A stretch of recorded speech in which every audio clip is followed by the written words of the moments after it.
All right, so we're going to talk about how 92.7% of Facebook posts are now dominated by this format. So don't sleep on Facebook because Facebook's making a comeback. And what is the format? Ding ding, it's Reels. And so I don't know why I said ding, but it's real. It's real. Neil, I don't know if you've been looking at your Facebook. I've been checking there's a Meta Business Suite iOS app that I'm using now. That's my reach is up because I'm just cross-posting my Instagram Reels to Facebook Reels. And the reach is up like 300%. So go for it.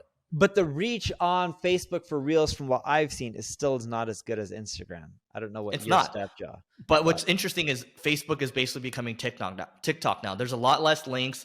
The way it's changing quite a bit. Have you logged into Facebook recently? I have.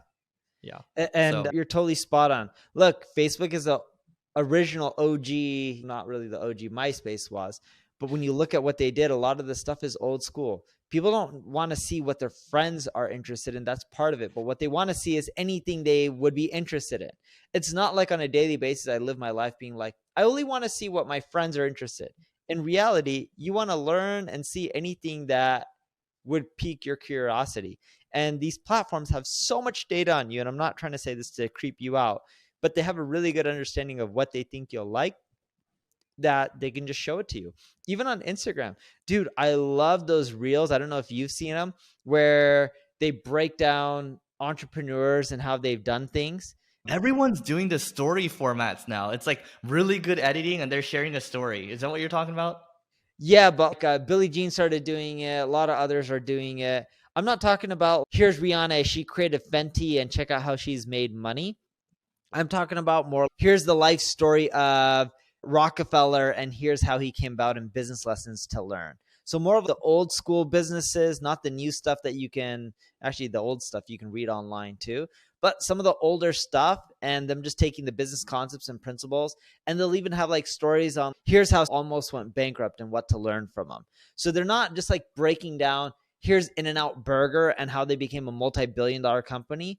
They're breaking down like key lessons and takeaways to learn from specific people in history and what you can learn from that going forward. Yep. And that goes to show that storytelling will never die. That's how we engage with each other. The best storytellers, usually you can see in a dinner party, everyone kind of centers around that storyteller because they're entertaining. And so usually they're the life of the party, and that's totally fine. And so even in the world of business, even in the world of marketing, who's a great storyteller? You think about Disney tells great stories, that they're in the business of telling stories. And that's why they bought up Marvel and they bought up Pixar and they bought up these other companies. Apple tells decent stories as well. I'll look at them as a great marketing company too. And so if you can figure out really what it's about is where the puck is going. And so Facebook realized that it's hard. They're seeing the data with Reels. They look at Shorts. They look at TikTok. That's how the attention, that's where the world is going. I don't know if you've seen this, Neil, but when I'm around people that are in their early 20s or so, I see them doom scrolling, not Instagram, but TikTok. It's just on and on. They're just scrolling TikTok. Like, by the way, I think that's really unhealthy. That's a whole nother thing. But it's just, they do this. And some of them, they don't sleep. I don't know if you know this, but they will keep scrolling into the mornings and like they'll scroll till 2 or 3 a.m. And this is their behavior. It's crazy. I think it's really unhealthy, but that's a whole nother issue. That's a whole nother topic. Yeah. So anyway, our whole point here is short form makes a lot of sense. If you're doing Reels, if you're doing TikToks, if you're doing Shorts, just make sure you cross post to Facebook as well, because that's what Facebook is becoming. And if you're targeting an older demographic, then this is a good channel for you. And then upload the same Reels to all the other social platforms, like even LinkedIn. People don't think about it, but you can upload short form videos to LinkedIn. Sure, it's a Reel. It's a different format than you're used to seeing, but it works. We've seen it. We've tested it.